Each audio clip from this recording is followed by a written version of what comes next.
evening once again, and welcome to our live Doctrine Call program for today, the 22nd day of April 2025.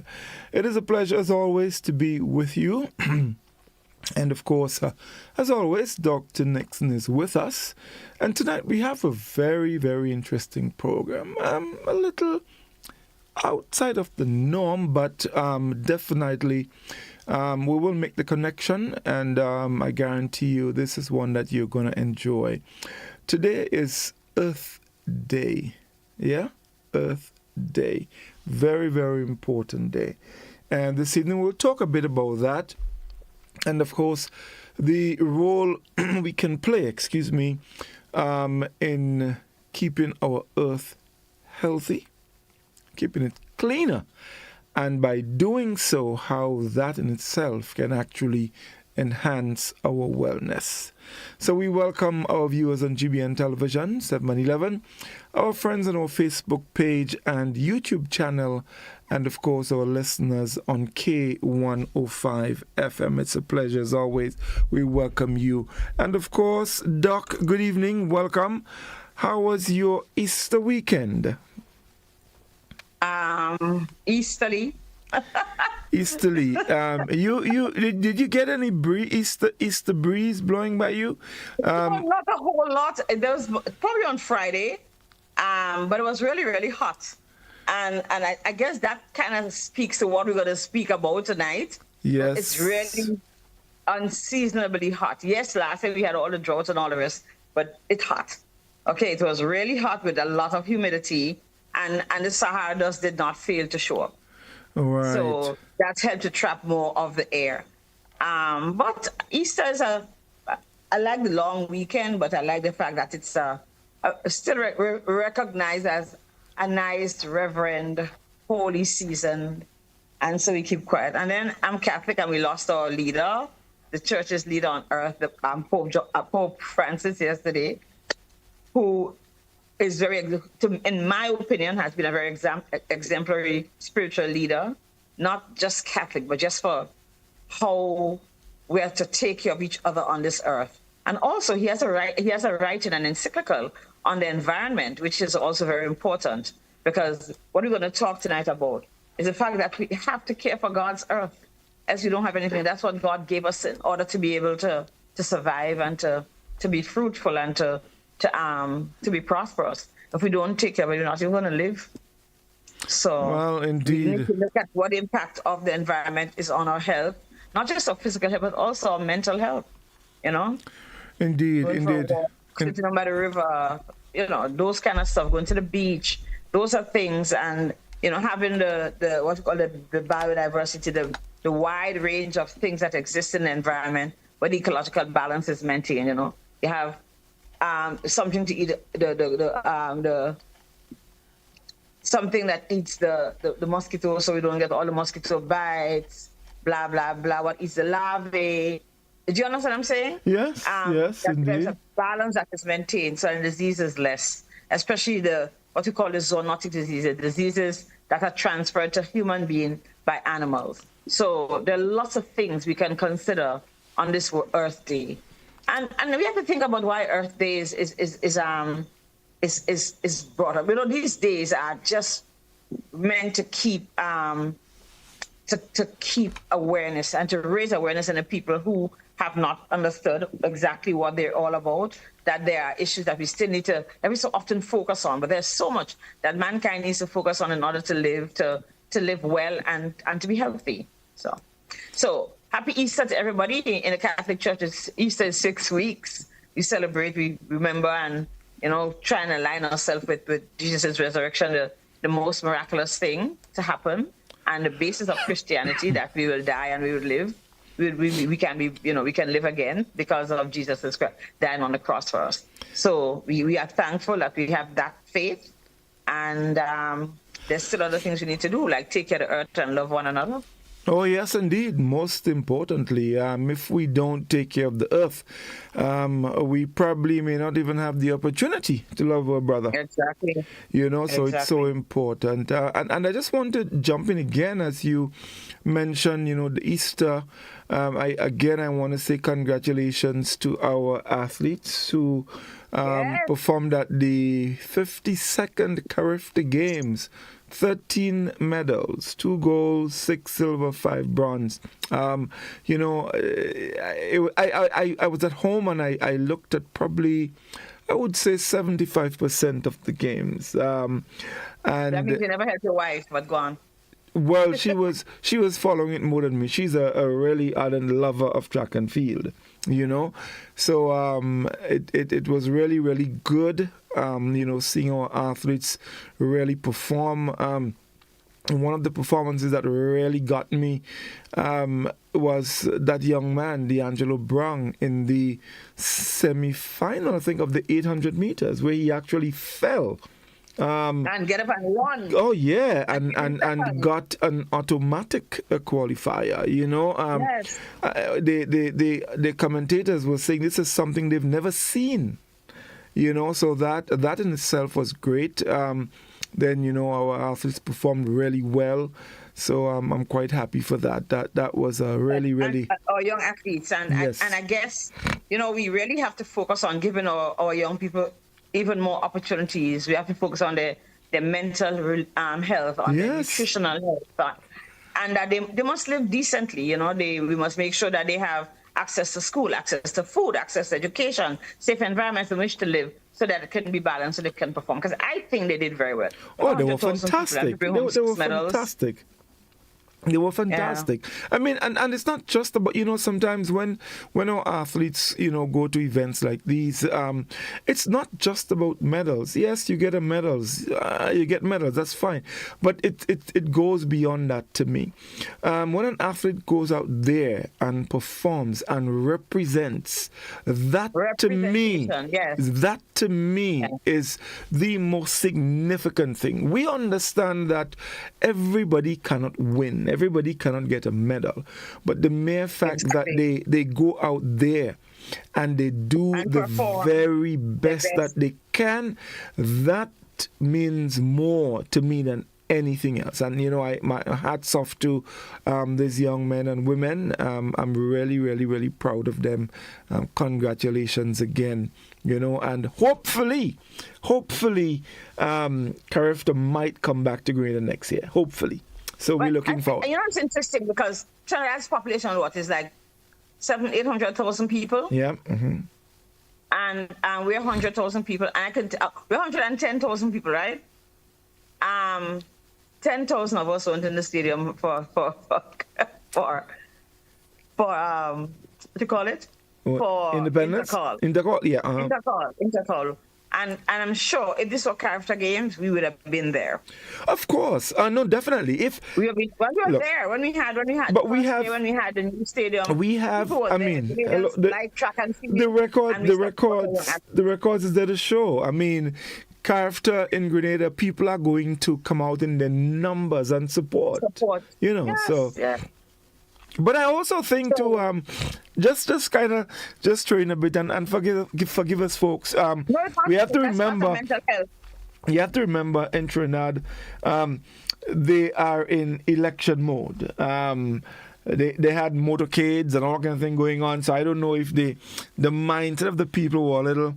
But nevertheless, those who went out to support, I think they supported, and it was good for the athletes. And I think it's a bold move by Grenada. If we were to take on the thing, we don't have a year to prepare, whereas everybody else gets 2 years to prepare, because you already know who will be next year. Yeah. And if the people who are supposed to be doing Carifta Games next year say they can't, for whatever reason, I'm not going to condemn them. Yeah. Mm-hmm. No, I would hate that it's worse than it's not properly organized. They don't have the resources, the human resources and otherwise, to do what it is. It's not part of the culture, blah, blah, blah. For whatever reason. And I'm speaking this is Sonia Nixon speaking. I really hope they give us a little money to help us. Well, to, you know, it to make was. it great. I think he was supposed to be in Guyana, so Yeah, but maybe they have more money than us. Put maybe our 20,000. prime minister could talk to his I good could talk to friend Mr. Iman. Finale and see what Yeah, little thing Mr. they could yeah. Yeah. But anyway, not been said. Earth Day. Earth Day 2025. Let me just open by just sharing a little bit of information with our listeners. Those of you probably didn't know there was a Earth Day celebration. So 2025 marks the 55th anniversary of Earth Day. And to honor this milestone, of course, they're inviting the supporters in 192 countries to unite behind renewable energy with the goal of tripling the global generation of clean electricity by 2030. Renewable energy comes from I was saying renewable energy comes from replenishable sources like the sun, which do not produce greenhouse gases and therefore do not drive climate change. And I guess by now we understand what the greenhouse gases are. Time and time again it's been spoken about. It is the energy that ends our reliance on fossil fuels and the damage they can cause to both our environment and human health. So just in a nutshell, just a little bit so we understand the whole concept behind Earth Day and why it is so important. We hear time and time again that if we do not keep the Earth's temperature from going above 1.5, it is said 1.5 to stay alive. So if we start going beyond that, centigrade or Fahrenheit, 1.5 degrees Celsius. Yeah, and that's a big limitation. That's of course, big allowance. Yes, that is serious. So we have to be very mindful of that, and pay attention. And we all have a part to play. We do have a role to play individually.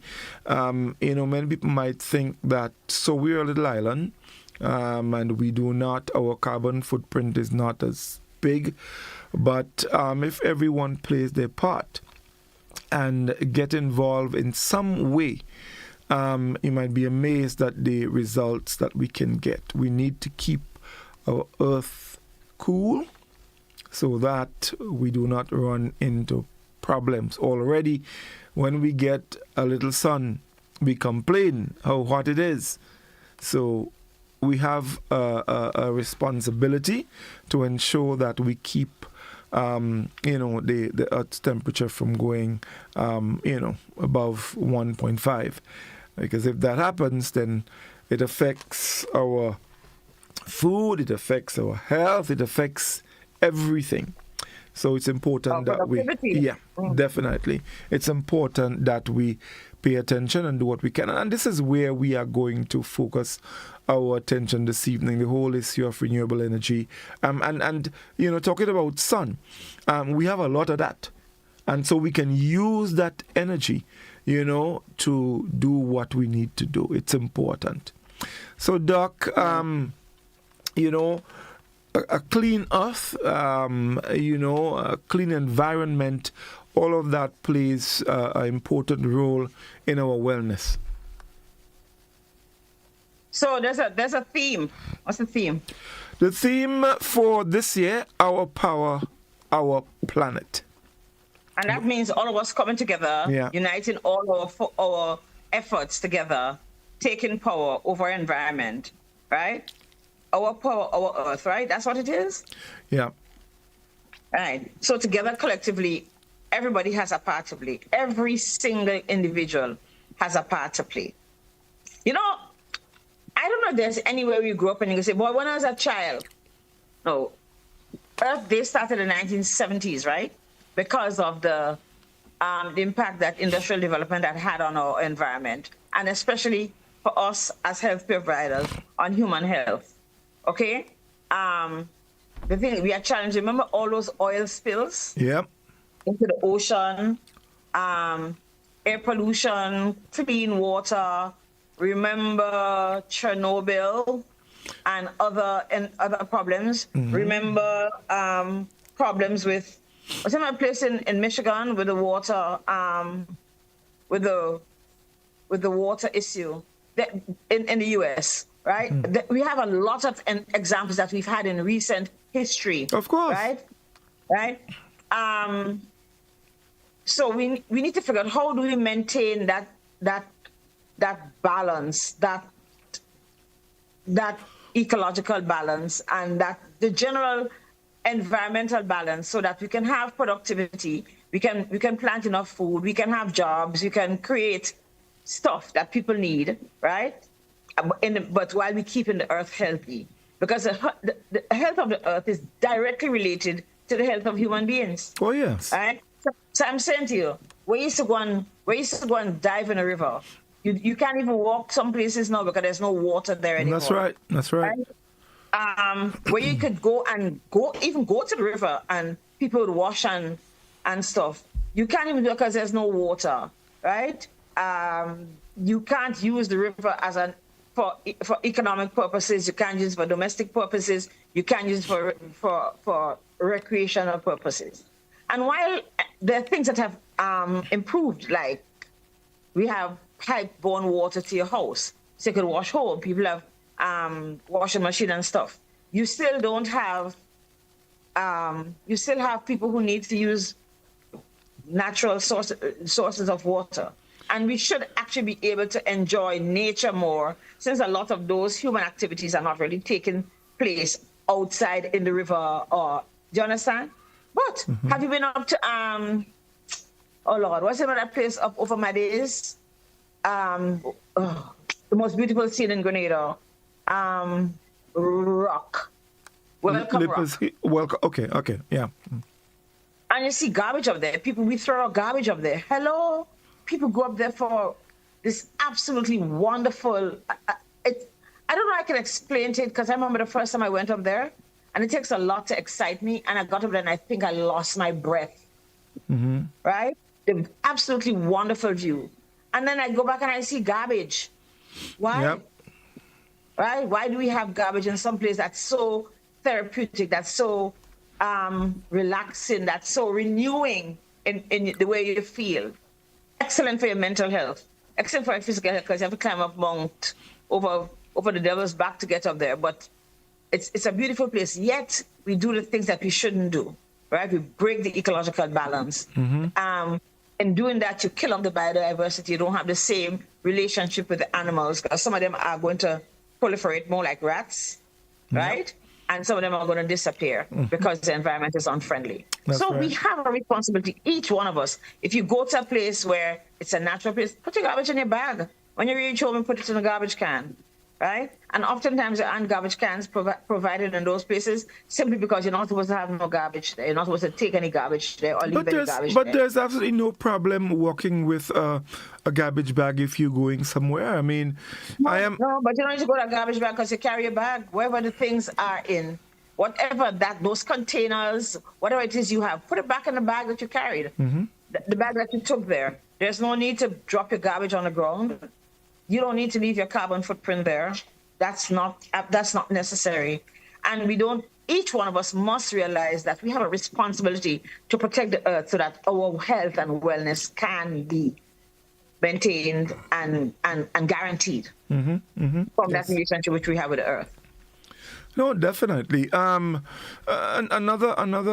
simple thing. If we now, for example, what we breathe out, it's something that we've learned in health science since in primary school. We breathe out carbon dioxide, and the plants, they give off oxygen. So we need the oxygen. The plants need the carbon dioxide, and if we do not do what we're supposed to do, of course we're going to have problems when we start cutting down all our trees. Well, not when we start. We're already doing that. If we continue to cut the trees, you don't have an environment in which to proliferate. Exactly. Then all of these all the carbon that goes up into the atmosphere as a greenhouse gas, and it creates a problem. And this is how that blanket prevents the heat from going further up. So it stays there and it continues to warm the earth, and this is what we refer to as global warming. So we have to pay attention. There are a lot of little things we can do. You know, if you're going to cut a tree, then why not replant one? But we don't do that. We just, we cut, and we burn, and that's it. In a lot of instances, and while I have no problem with people doing what they have to do to earn a living, if you do not replant, then just now you won't be able to earn a living because there'll be no more trees to cut. The word is sustainability. Exactly. So we have to pay attention. If we don't, we could run into serious problems. And the problems that we run into are problems that we are creating for our own selves because of our actions and in some cases inactions. Yep. So we probably could look at the 4 areas that we really want to ensure that they're okay. Clean air, safe water, maintain biodiversity, and green spaces, because they all have their impact on our health in the long run. We've seen asthma as a challenge, and the pediatricians can tell you, when the people who work in the emergency room, that they've probably seen a lot more people with asthma because there are just so many more allergens, and the environment is rife. It's perfect for people to have more allergies and eventually cause their respiratory tract to not function efficiently. Now, asthma is a disease that people are prone to having. But because you're prone to having it, you don't have to have it, okay? Unless you find the trigger factor. Do you remember what the primary trigger factor for asthma? I've said it on this. Yep. Roaches, the roaches and stuff like that. The urine from the roaches, right?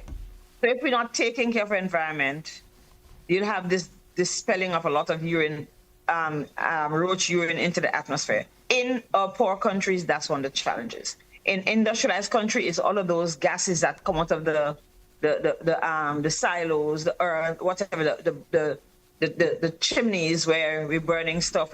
We're using carbon-based materials for production, for energy, in order to run our factories and stuff.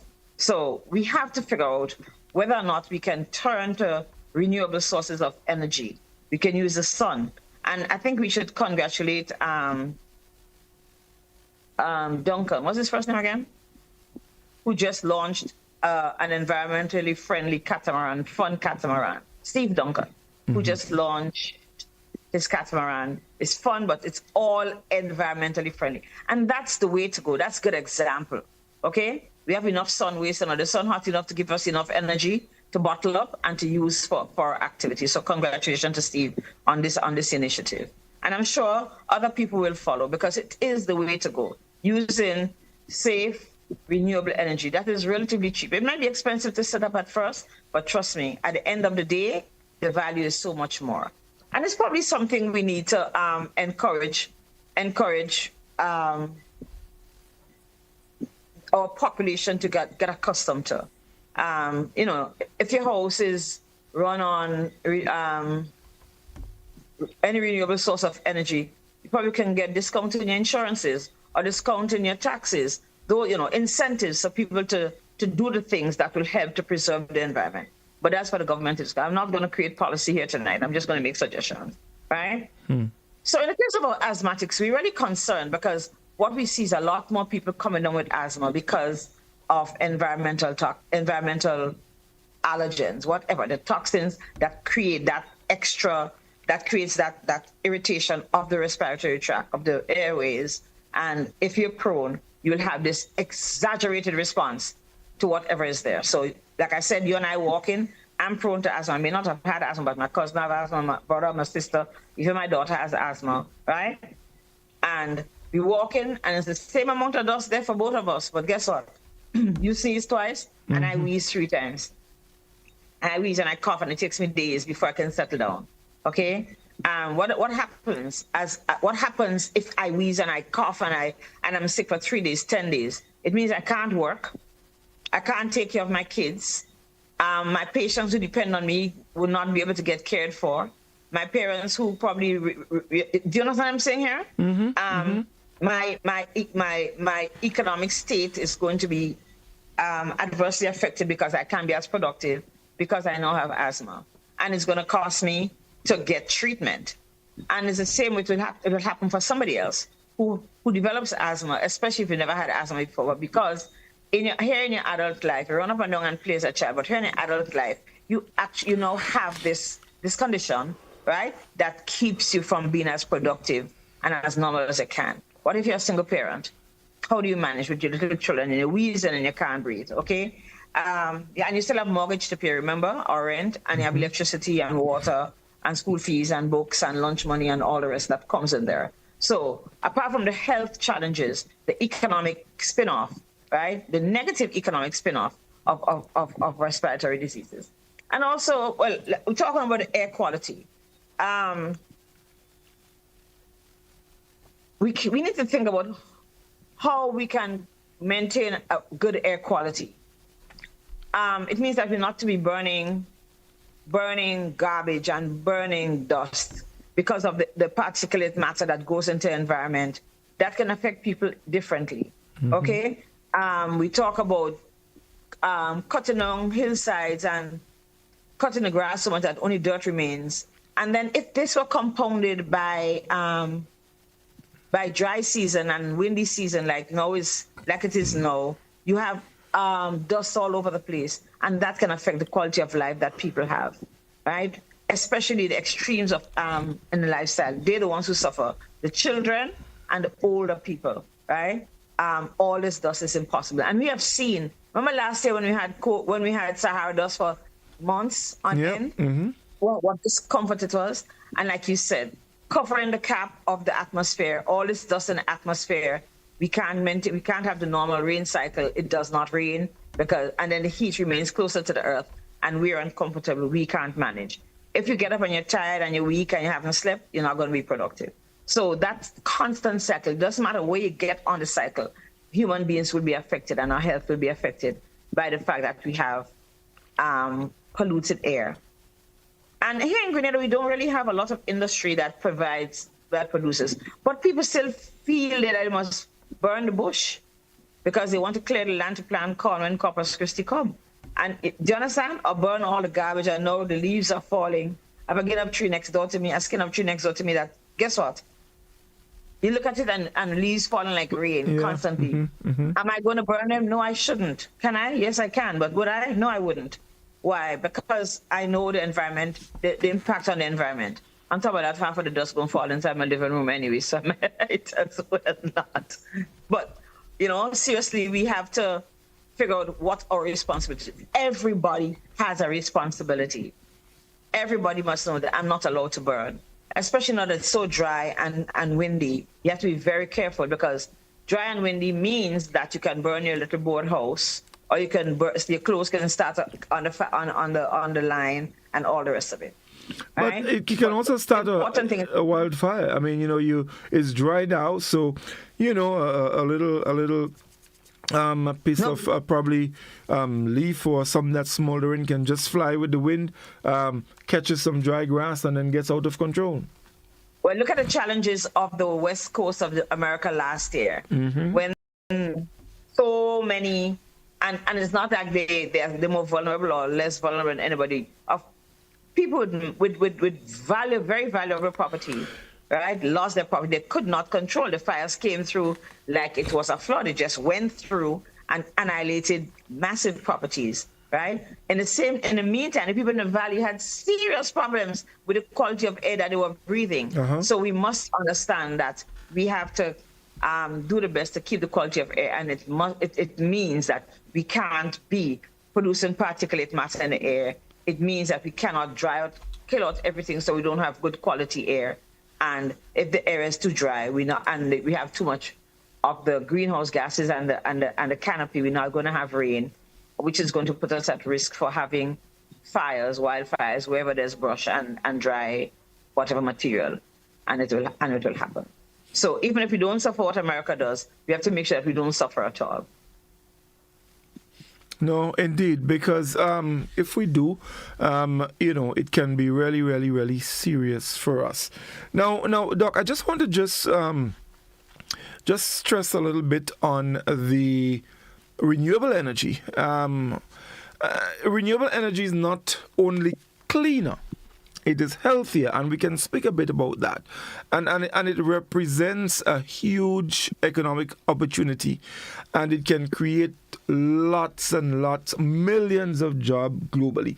Now, a lot of times when we have to make change, or we have to approach or get out of our comfort zone, we tend to be a little uncomfortable, and it's understandable. But look, with renewable energy, there are loads of opportunities available. Right? Because this is the direction in which the world is going, and we probably should be going there faster than we are. Right? So the records show that renewable energy, the economic opportunities that are available, can create about 14 million new jobs globally. Right? In 2023, renewable energy worldwide was worth 1.21 trillion, and it's projected to grow by 17.2% annually from 2024 to 2030. And we're talking here about opportunities. So we just cannot sit back and decide, well, you know what, boy, this thing can't work. It can, and it is working. And this is the direction we have to go. And I want to say just to put that out there, there are a lot of opportunities as it relates to education in this field, climate change and all of that. There are loads and loads of educational opportunities where you can get to learn and get yourself ready for these opportunities when they become available. And some of them are available now. A lot of in other words, getting informed and getting qualified to practice whatever professions there are within the whole ambit of renewable energy also provides a certain amount of financial and mental wellness. Oh yes, it does. It does, which is important, right? So what we're having is alternative sources of income, right? Which once people need money to survive, they need money to buy food, they need money to do whatever their responsibilities are as human beings. And becoming involved in renewable energy as a profession, that's what you're saying, as a career, has its advantage, because that's the way the world is going. Oh, definitely. So while we can feel that we're losing on one way, there's another way that we can, I don't work at the gas station anymore, I'm just saying, right? But maybe I can learn something in renewable energy, and I can be an installer of a maintenance person. Solar panels. Solar panels. Yeah. In fact, there are a lot of the financial institutions. I know there is financing available to get into areas that are heading in that direction. So sometimes all it takes is just to talk to people, inquire about what is available. I am sure if people call the Ministry of Climate Resilience, they can get a lot of information as to what is happening, So and come with ideas, because this is a time, there's so much newness. This is a time for creativity, for mental creativity, and people can create their own careers, their own life paths, right? And create, like I said, financial stability, and that's one stressor less in our lives, because this is very important. It is. So there are a lot of opportunities, and we just need to tap into them, and get involved in these things. I mean, the just energy from the solar energy, it is, readily available. I know, for example, there is one financial institution, if you, for example, want to get financing to go in that direction, your payback to the institution will not be more than what you normally pay for your electricity bill. And once you finish that, then there we go. So there's a lot involved, and people can take advantage, and you can put yourself in a situation where you much better off than you are, having to depend, because with burning of fossil fuels, it's dangerous. It is dangerous. Not just the heat and the two extremes, with weather that it can cause, but we're talking about gases. Well, aside from carbon dioxide, methane, the gases like the fluorocarbons and all of these things, they are dangerous. And if we can move away from that, to clean, healthy energy, definitely we're on the right track. We are on the right track. And it's not just that. Also, there's that the plastics that we use in those environments.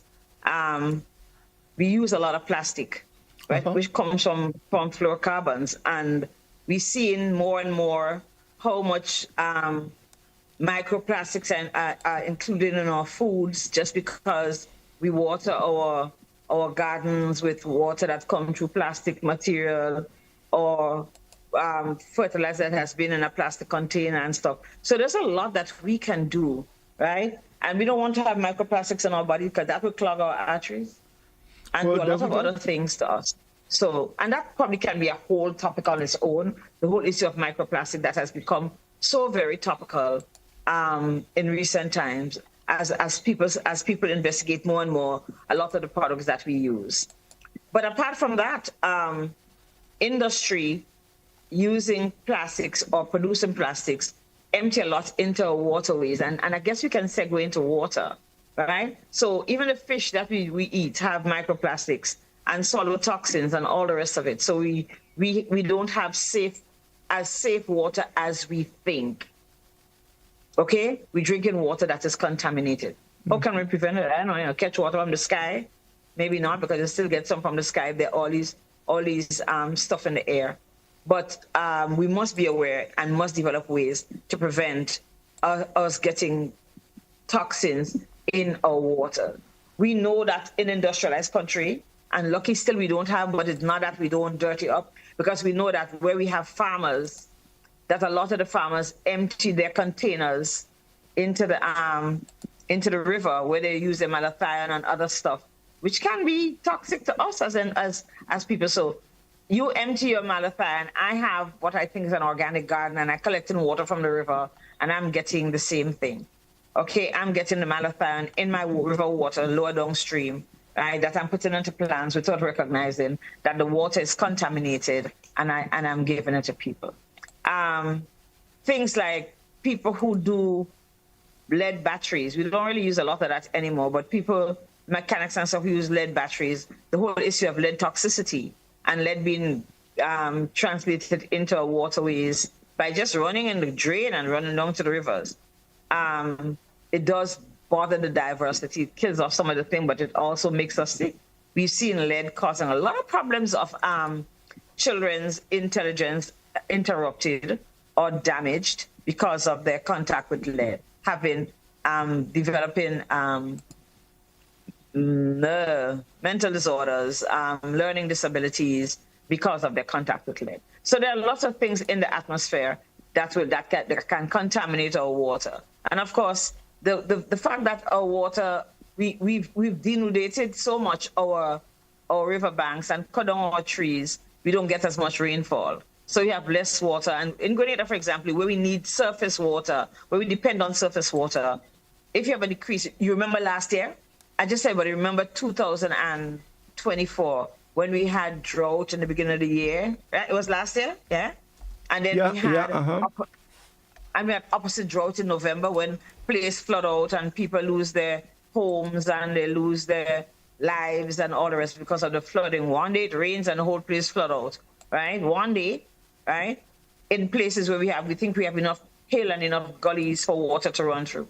It's obviously climate change and the fact that we have not preserved our environment appropriately because we cut down the trees, we burn coals with it, or we just cut them down because we want to build a house on the slope and we don't put back proper drainage. We just build a house and don't care what happened to Miss Mary and Mr. Tom lower down the hill. We want to put up big palatial structsee up at the top and we want to see all the sun, all the sunset, all the moonrise, all the everything, and see the valley and mind everybody's business down at the bottom, right? Because we have this fabulous view from our balcony. We have to be more conscientious. We have to be more conscionable about that. And if I'm going to build a house, what are the things I have to take into consideration? Am I going to damage the waterways? Am I going to make sure that water can still run safely into the river, right? Am I going to ensure that when I'm building, I don't use substances that should not be used, that are not allowed to be brought into the country? I must make sure that whatever comes from my yard and gets into the national water system is safe, because we still depend on surface water to feed our people. But the other thing is that if you put toxins into the water, you don't kill off the fish. Yep. Mm-hmm. Mm-hmm. Why is it that we didn't have jacks earlier in the year? Where the jacks been? Jacks is our fish. Where were the jacks? But one of the things, as you mentioned, one of the things you would find happening to Doc, with our fish is that as the oceans get warmer, the fishes tend to move to colder waters, so they start moving. Yes. Yeah, they start moving up north, and so that would create a problem. That will create a problem. So there's so much that we have to be mindful of, and pay attention to what is happening. And play our part, because if we don't, it might be a little too late when the reality hits. And as a healthcare provider, I think my colleagues and all people that we collaborate with to provide healthcare must see it as part of our responsibility to ensure or to collaborate care with environmental preservation. Okay? We have to advocate for the environment and the overwhelming independence of the environment on our health, right? Of our health on the environment. The interdependence. They both rely on each other. Unhealthy people can't really take care of the environment, right? And an unhealthy environment can't really take care of people. Okay? So we as healthcare providers have a responsibility to remind our people, don't throw your extra medication into the toilet or into the water down the sink, right? Because you don't want to kill animals down the road or create any challenges in the quality of animals we have. There's a way to dispose of your extra medication. Don't throw your needles and other stuff into the garbage, right? Those things also can harm the environment. So we have to learn, and we have to be responsible for our environment. We have to learn and to teach our population whom we provide care that, look, the environment must be there to support you and you to support the environment. Water, that was water. How do we ensure that we have safe water? Well, first of all, we have to ensure that we have water. So we have to make sure that we can encourage enough rainfall, right? We don't cut down all our trees, right? Mostly cut down the trees and inundate in our ways, so there's no circulation of the normal rain cycle doesn't happen. We can't afford to break it, because if we do that, we would not have water. So we first of all want to have quantities of water. We also want to have quality of water, which is up to us. Am I going to throw my garbage into the river or down in the ravine, which drains into the river? What am I going to do? What's in my garbage? What's happened to my effluent, my chicken coop and my goat down and my sheep down and those kind of stuff? Okay, where do I get rid of that? All right, that's very important. how I do. Do I just throw it in a, rinse out when I'm cooking and I just throw the coals and the stuff in the water, in the drain and rain wash it down into the river? No, that's not what we need to do. We need to make sure that whatever we dispose of is disposed of in a responsible way. And I think if we don't know, we can just call solid waste. How do I dispose of XYZ? Right? How do I dispose of XYZ to ensure that I don't bother the quality of water that we have in the country? I got very scared last year when we had the drought, because if we've always had aquifers, and I looked at how the rain came in my community on the hills, and I remember as a child, the rain will come up from the East Coast, climb directly over the hills and come down, right?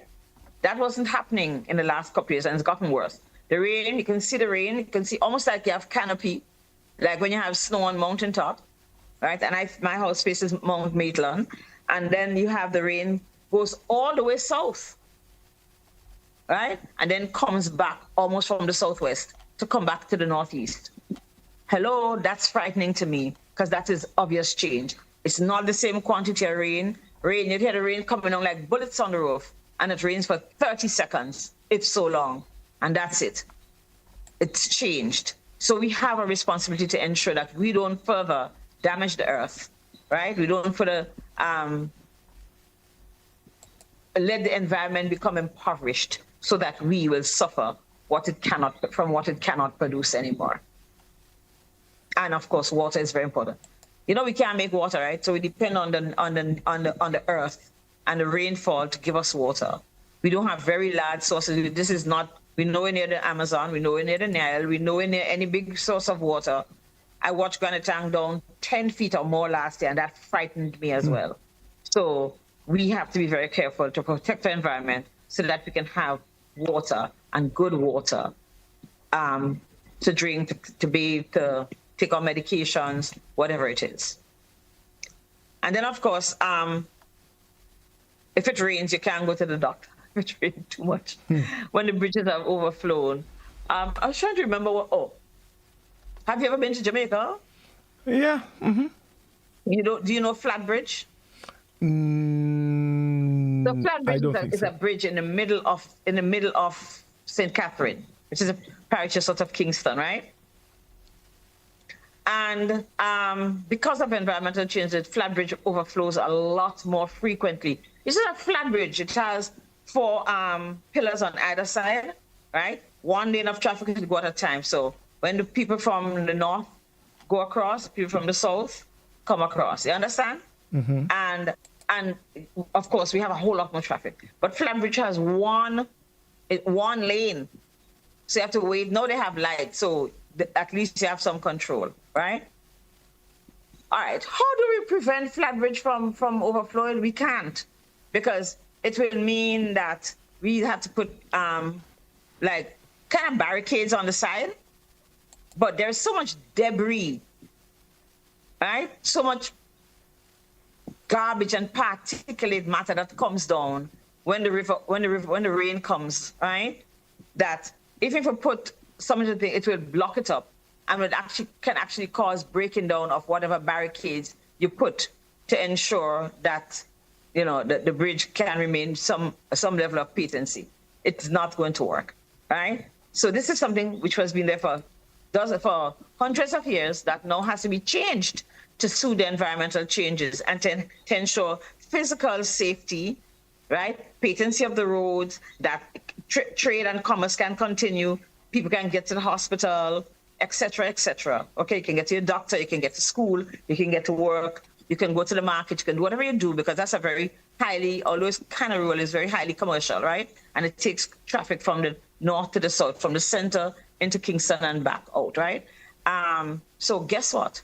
They have to ensure, how are we going to do it? They have to change the Flatbridge will no longer be flat. They're going to have to make space. So probably like a humpback bridge, right? To ensure that, and the river runs very closely along it. The road runs very close along the river, so there's not a lot of space to go in because it's a gorge, straight walls, straight hills. So I'm just saying this to tell us that sometimes the changes that have occurred in the environment need drastic changes. I also heard that they're going to do Balthazar Bridge. And we know what happened to Balthazar. Rainfall, all the bamboo that we cut down and drop, or the bamboo that break, blocks up the bridge. People travel on the central thoroughfare between here and Grenville. It's probably the shortest way to get from St. George's to Grenville and vice versa. And even from some villages, that run along the main road. Guess what? When rainfall in Balthazar, you stay in town, or you stay in Grenville, wherever it catches you have to stay, right? But like I say, our roads are there for economic activity, for getting people from, in our case, from getting our patients from Princess Alice into St. George's, and is often emergency when you have to move from Princess Alice into St. George's. We don't have helicopter service yet to take patients from, emergency patients to the main center, but you're going to have the road patent. So that's part of how environmental changes can affect our lives. All that bamboo, all of that debris, because we've cut down the watersheds, the thing that hold back the water. So, and bamboos form part of watershed. They hold back the water. Oh, yes, they do. We put them down to do whatever we want to do and let the pieces hang in the river. One big rainfall and it comes on the blocks of the river, right? And people's lifestyle everything has to be suspended because of the lack of safety caused by that. So that is why it's so important. That is why all of us, if you go and cut 2 stools of bamboo, you probably can plant back something around there so that you can hold up the soil. If you're cutting trees and to do whatever, because we need to cut the trees. They have their functions of that as well, is how are we going to ensure that we preserve, right, whatever functions occur along the places that we interact with, okay? Mm-hmm. If you cut a tree, plant a tree. If you cut a tree, plant a tree. Right? It might take a little time, but at least you try to replenish the earth. That's how come we have trees. If the people from 500 years ago never plant tree, we'd never have no tree. Well, that's the thing. So, you see, and I think sometimes there's some level of selfishness as well. A lot of times we think only of ourselves. And, we don't think how we probably affect, our neighbors, our friends, people who live close by. And, what we don't realize, sometimes just by not giving or sparing a thought for neighbors, that comes back to haunt us later on. Yeah. And we have a habit, we do these things that eventually catches up with us, and when it does, our famous out is to blame the government for everything. Oh, yeah. We blame the government, and we don't even think about what we do.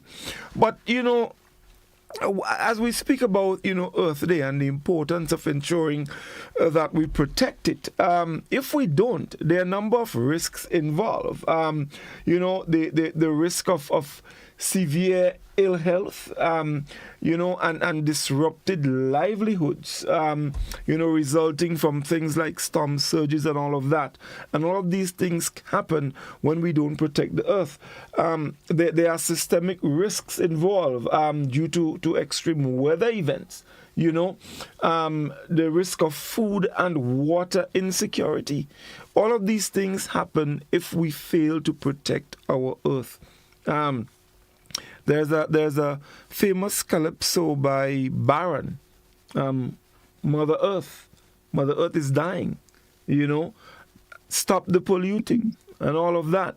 And sometimes we don't take these things serious until it actually hits home.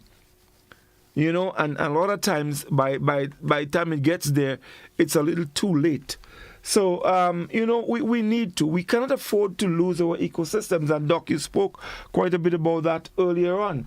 They do have very important functions. So if we destroy that, we're destroying an entire process.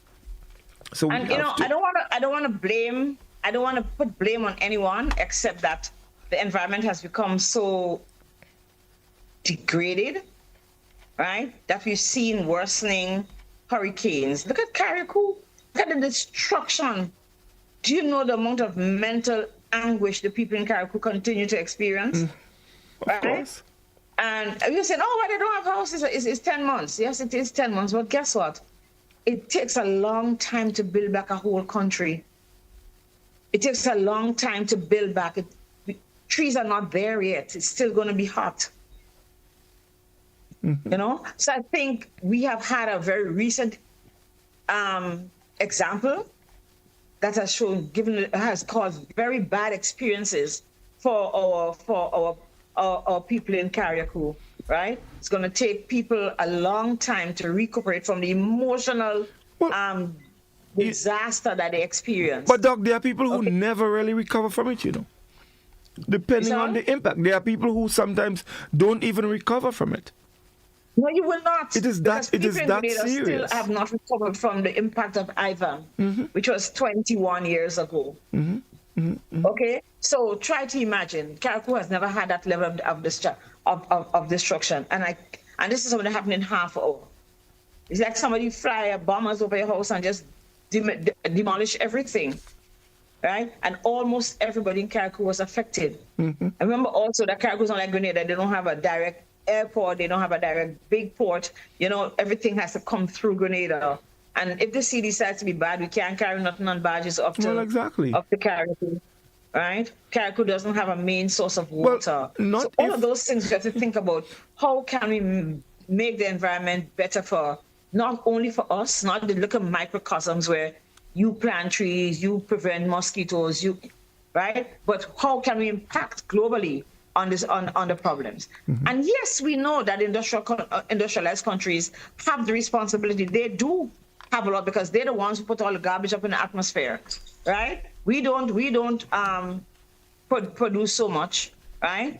And we don't produce so much greenhouse gases to ensure that the atmosphere in general, you know, the ozone layer opens and all the cracks, and there's all this greenhouse gas. We don't, right? But we're affected most by it. We breathe the consequences. We live the consequences, and we sometimes we can't get over because as economically disadvantaged countries, low and middle income countries, and a lot of our population is in the lower income bracket.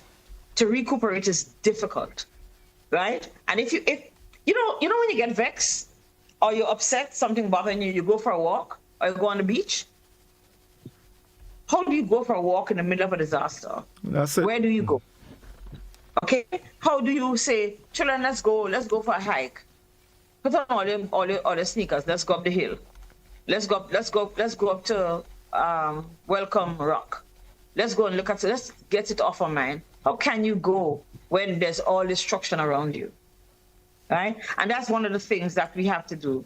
And even as we have the challenges of extra heat and other things, we have to find ways, us again as healthcare givers, to ensure that our population can indulge in the outdoors, the healthy outdoors, going for a walk, going to the beach. We are beach free, okay? Go and sit down by the river. There's still some rivers that we can sit down by. Really, we have to preserve. So when you get there, don't leave your garbage, right? But we can go out there and make sure that we enjoy what nature has to offer. We know the excessive heat can cause our mentally ill patients to have a lot of problems, right? So we're going to have to provide facilities because the medications alone make them feel hotter. If they're living in a hot environment, how can we alleviate that kind of problem? That's what we have to consider. We know that children with ADHD need to go outside and be able to run up and down and all the rest of it. All right. So we have to. I'm sorry about my dog. We have to. I think somebody's around my house. We have to be able to.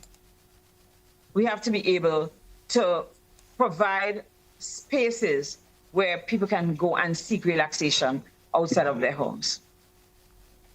Yep.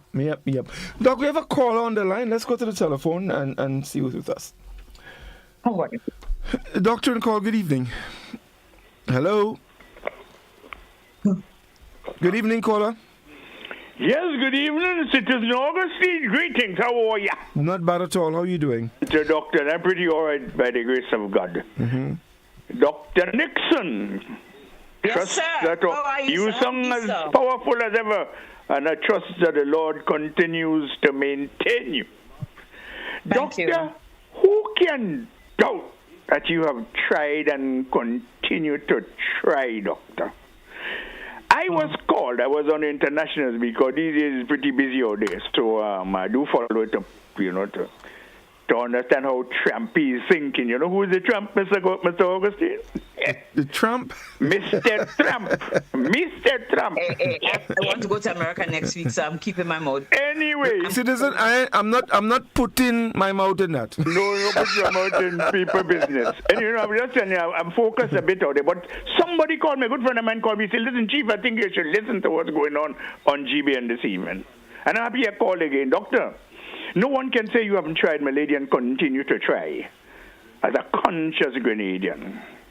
But you would notice, Doctor, that all the advice you're giving of people, yes, the people listen. There's no I'm doubt sorry, but people you're going in and out. So can you speak right into the phone? Let's see if we can get it. Oh, there we go. Yes. I trust it's better now. I just level it up a bit. Yes. People listen. They hear you, Doctor. They hear you. And some listen. But if you notice, nothing is changing, Doctor. Tell me a lie now. Nothing is changing, Doctor. Tell me a lie. Huh? Can't. Did you hear not hearing. I'm Godfrey. I didn't hear. No. I say we can't tell you that. You can't say that. And there's a reason. It's a pity the doctor can't hear me. There's a reason. Because the so-called leaders of this country do not listen to the people. They believe that they can run the... It's unfortunate, but I'm saddened to know that you cannot hear me. But anyway, Citizen Augustine, you'll probably transmit to her whenever you can. Otherwise, listen, I will. Yeah. I've said this before, and I'll continue to say it again. The problems of this country cannot change until we have a different focus on what the running and management of our country is all about. It cannot continue to be in the hands of this quote-unquote so-called executive because they get a job to hang on to the tete and bleed the people and do what they want. The people, it is often said and written, only a people can save a people or can save the people. We need participation. We need management, we need representation, but the country has to be managed with the inputs of the people. And to get the inputs of the people, you have to hear and additionally listen to the voices of the other people. Dr. Speak every week she talks about we should do this and we should, but this cannot be left to the so-called executors either. We have to involve the people. Now, how do we involve the people? This is what we have to consider. There are very many ways which I'd like to talk about. I can't do it. Doctor, I will end by saying this. All right. Has the medical profession ever sat and thought of formulating a report to the government of Grenada on the dangers, the public health hazards that relate to burning indiscriminately and the pollution of the atmosphere, the air, the indiscriminate dumping in our rivers and waterways, and when we talk about burning of international garbage on the beaches of our international airport, Point Celine, instead of installing an incinerator as is established by International Civil Aviation Organization. Proposals to avoid the indiscriminate cutting down of trees to guarantee that if you're going to cut a tree in excess of 7.5 centimeters or 3 inches, you should plant one back. And if you cut a bigger one, more than 12 inches, you should plant 3 or 4. Has the medical profession ever considered making some sort of white paper, if you sort of wish to call it that way, and propose to the government of these things be done? And that attention be paid to the public health hazards that exist at that level, so at least they will hear? I want to find out if you all ever did that, or if you seriously consider doing it. Because these people that we hire come in as politicians, proposing to listen to the people, and they're not. and they feel they can do everything. Now they want to run government for themselves as executive and legislative. We're in a problem, doctor. We need the professionals of this country to challenge the state and these demagogues with the involvement of the people, doctor. From time to time, summon meetings where professional lawyers, doctors, engineers, and otherwise get the people involved in village and constituent assemblies and other. Well, I'm not part of not assemblies, but village consultation to come up with formula. Get the people involved. So when we talk, we make bonds with what we decide amongst us, and therefore the executive has to do what the people call upon. We need formal representation by the professionals of this country, because the country is going down the tube. If it's halfway already down the P-trap. Thank you very much. Thank you, okay, thank you, caller. Yeah. Thank you, caller. Right, yeah. So we know that this gentleman is very passionate about environmental issues.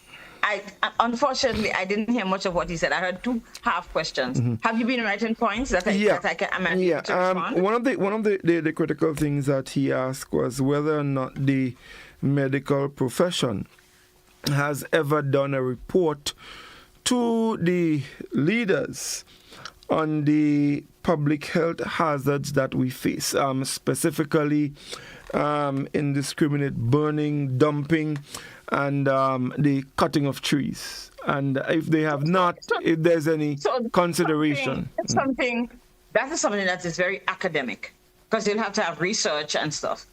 I know the environmental health department at SGU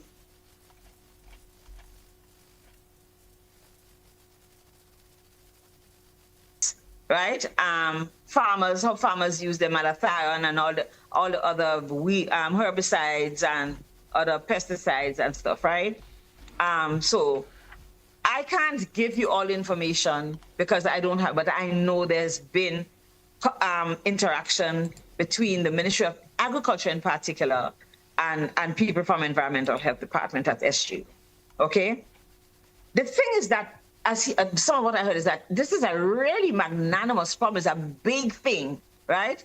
That is going to have to be put into little pieces. One of the interventions that happened recently in the last month, 6 weeks maximum month, was where the Chronic Disease Commission and the Mental Health and the Environmental Health Department met with farmers and explained to them the hazards that these environmental toxins have over themselves and over the community. So it's a question that, protecting themselves, something as simple as protecting yourself from those compounds like malathion that actually travel in the air and get into your skin and stuff, right? Protecting the environment, how you dispose, how do you clean your cans? Those are simple things, but if we do it correctly, it will have a very large impact, not only on the health of a person, but the whole maintenance of the ecological balance, the biodiversity. We still get more crayfish in the river, and we get more mullet in the river, and whoever eats mullet and crayfish will have a little more to eat, and blah, blah, blah, and it continues like that, right? One of the things he asked is about the medical profession. So there's a company, I don't want to say a company, there's a group, an environmental group, it's headed in Trinidad, but it is for the Caribbean, called Health Doctor, headed by a former public health physician who has profound and very passionate interest in environmental protection. And we've had a series of health and the environment teachings. Yes, the health professionals need to participate more, but you have to keep repeating things and education. But I'll tell you what is the biggest thing that's happened, because I was on a webinar just before we came on, where Columbia University, who works together with Health Doctor, Columbia University is actually working on a curriculum to include environmental challenges, right, into the whole medical school curriculum, etc. Health schools curriculum, but certainly medical school curriculum, where you can actually graduate with environmental health as a professional. But it also, remember we talked about how we have chronic diseases and blah, blah, blah, as a result of having mental, having environmental toxins in our system, blah, blah, the challenges with the mental. That's going to be included in the curriculum of students who go to medical school, but also particularly in the people who run residency programs, who are going to be specialists in internal medicine and other area, but with a focus on the health of the environment. So I think we're getting there. It's going to take a little time, but we're getting there. We have started. People are more aware. They understand better. Yes, our colleagues need to learn, and our nurses need to be taught, and etc. Our pharmacists, everybody, our lab technicians, whoever it is, need to be informed about the challenges that the health and that that our environmental health challenge, our environment, a sick environment can have on the health of the population, right? So, for example, I'm a physician. How do I take care of myself, right? When people come and they stress me out, maybe I should go for a walk. I don't really do that, but I need to, right? What happens with burnout and those of us who are compassion fatigue, like who do psychiatry and mental health issues, right? It's common. Are we going to burn ourselves out? Are we going to render ourselves incapable of taking care of our population because of the fact that the environment in which people live make them sick, right? And we don't use our healthy environments to keep us healthy. We don't use our outdoors. We don't go to the beach. We don't go hunting, fishing, whatever those things are, right? So we can build up our own resilience, right? It must become a priority for our health practitioners that they, right, maintain their own mental health. And being able to use the environment is a cheap and easy way to do that, right? So this Earth Day should remind us to give back. But give back means that we have to be caring for ourselves, okay? We also must care for ourselves in order to be able to give back to people what they deserve. And connected with nature isn't just nice to have or just a feel-good recommendation. It's essential for us to provide sustainable, equitable, and whole person health care, because we have to tell our patients, look, go for a swim, just go do this. Here's what might help you to work. There's that part of the earth that we need to think. We need to interact with. You know the thing about walking barefoot, Godfrey? Walking barefoot? Mm. Yeah, barefoot. Mm-hmm. Mm. So it's supposed to, especially if you go back to your community, it is important. I don't know the last time I walked barefoot because the earth would probably be too hard on my foot. But you're really and truly supposed to walk barefoot outside sometime, so you can have that reconnection with the vibrations that the earth brings to create a sense of relaxation and to feel, especially when you go home, you know, being traveling, to feel that grounding. It's actually called grounding, to feel that grounding again. Okay? There's one other area we talk about ecological biodiversity. The other we talk about green spaces. And as development occurs, we tend to lose our green spaces. One of the few green spaces we have is Quarantine Park, and that has been preserved as a green space for the access of the entire population. You can go down there. It's really nice being on there. You can't fly kites because it's in the flight path, but you can go and run up and down. And I hear the children screaming with joy. There's a playground. Are we using that? We have other play fields that have been opening in communities for children to go. You can go and watch the children. You can swing on the swing with them. You can run around and play ring of roses and catch and scone and all the rest. Those are the things we need to do in order to keep in touch. But we must maintain green spaces. We cannot use all our space for development per se. We can't use all of space to build factories and houses and all the rest. And when we build our communities, when we build home communities, there must be a space that is reserved, a green space that is reserved for community encounters. Yeah, you can have a community center, but there must be a place we can play netball and you can play cricket and you can play football and the children can run up and down. You could run around the track. You can exercise. You have to have trees and flowering plants and all those rest, because that is part of the essential need for a healthy lifestyle, for health and well-being in our population, right? That is it. We all see, for example, you come to my office, yeah, we have AC and stuff, and you don't even have one like a green plant. That's important, believe it or not. It creates that mental balance, right? And one of the things I want to leave some of this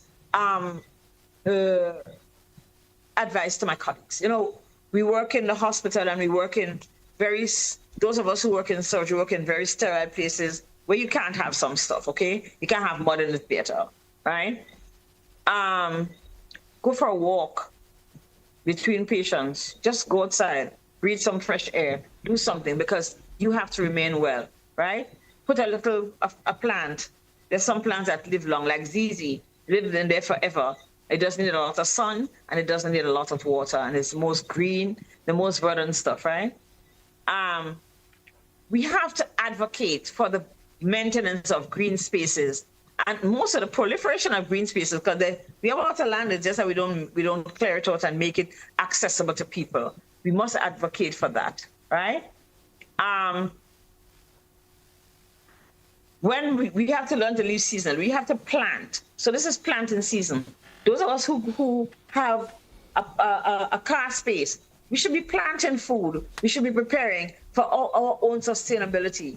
Because I tell you, if North America cannot produce the stuff that we buy, we do buy a lot of foolishness, a lot of processed foods, we are going to starve, and we really shouldn't. Okay, so we must make sure that we grow. I see tomatoes are in season. We eat tomato when there's tomatoes, and lettuce is season. And we plant the stuff. We're going to plant corn in the next couple of weeks as Corpus Christi comes. We need to all do that, right? Because that cycle keeps the earth working and keeps the earth healthy, so it can, right? One of the challenges that we have, that we fail to interact with nature, a lot of us, and the environment, but we spend too much time on our phone, and I know I'm kind of guilty of that. Just put a phone down and go walk for 10 minutes. Take your dog, take your cat, your chicken, whatever you have, and go for a walk. Walk with your children. Put your grandchild in a trolley, you know? And just breathe. Just go there and breathe the air. We still have enough fresh air and healthy air to breathe, while still advocating and teaching our population the things that are unnecessary, that are going to make our environment sicker, because it's already relatively sick. And the fact that we can go back, that we can advocate for clean, renewable sources of power, we must be able to do that. It is a responsibility that both us as healthcare providers and the population have. And that is what Earth Day wants to put that link back when it comes to health, that, hey, both the healthcare providers and those who seek healthcare must be in harmony, must understand, must work together, right, to prevent whatever damage we can do to the environment, while making sure that we can enjoy the greenery and the wonderful stuff that we have. And here in Grenada, we have it. We still have it. We have a lot of it, right?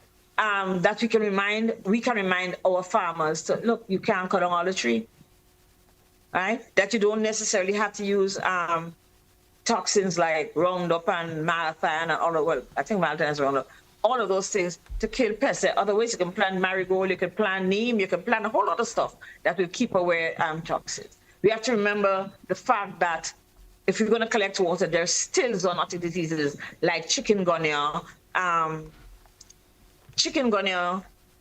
Zika, dengue, that is transmitted by mosquitoes. We have to remember that having cockroaches around, if you have a lot of debris and stuff and a lot of paper that you enter in your house or debris around your house, they're going to have cockroaches. Cockroaches are going to come in, piss everywhere, and cause your children to trigger out asthma in your children especially, but in ourselves. We have to remember that saving water must be done safely and correctly. We have to make sure that when there's shortage of water, as happens for us in the dry season, that we collect water that is safe, that we boil our water so our patients don't get ill, right? That has to do directly with the environment and how we take care of it. If we can get back to having enough rainfall, we'll have enough water. if the rainfall is not too heavy, and if the river banks are not denuded from us cutting down all the trees, we will have enough water to run in the river so we can have water in our pipe. It is a job for all of us, okay? Right? I think healthcare professionals and the people who take care of health in general, okay, doctors and everybody, right? We're in a very unique and special place, and a place where we can contribute. We can use our voices, right? We can advocate for policies that support access to parks and green spaces. We can advocate for policies that protect public lands and support organizations with earth-centered mission like Earth Doctor. There are things we can do to ensure that we as physicians work with our patients, work with our population to prevent degradation of the environment, to preserve what we have, and to better what we don't have. Okay? Whether we're going to look at renewable energy, whether we're going to look at reforestation, whether we're going to look at how we collect water, whether we're going to look at how we're going to change, where we're going to change the roadways and the bridges, right? That we must be the positive voice and collaborate with our patients so that they can remain well. Yeah, yes, indeed. So much wonderful information is shared. And Doc, you just ended there by saying there are things we can do. Most definitely. We can take action. We can, and some of the action we can take, education, we can advocate. You mentioned that we can mobilize and we can make pledges.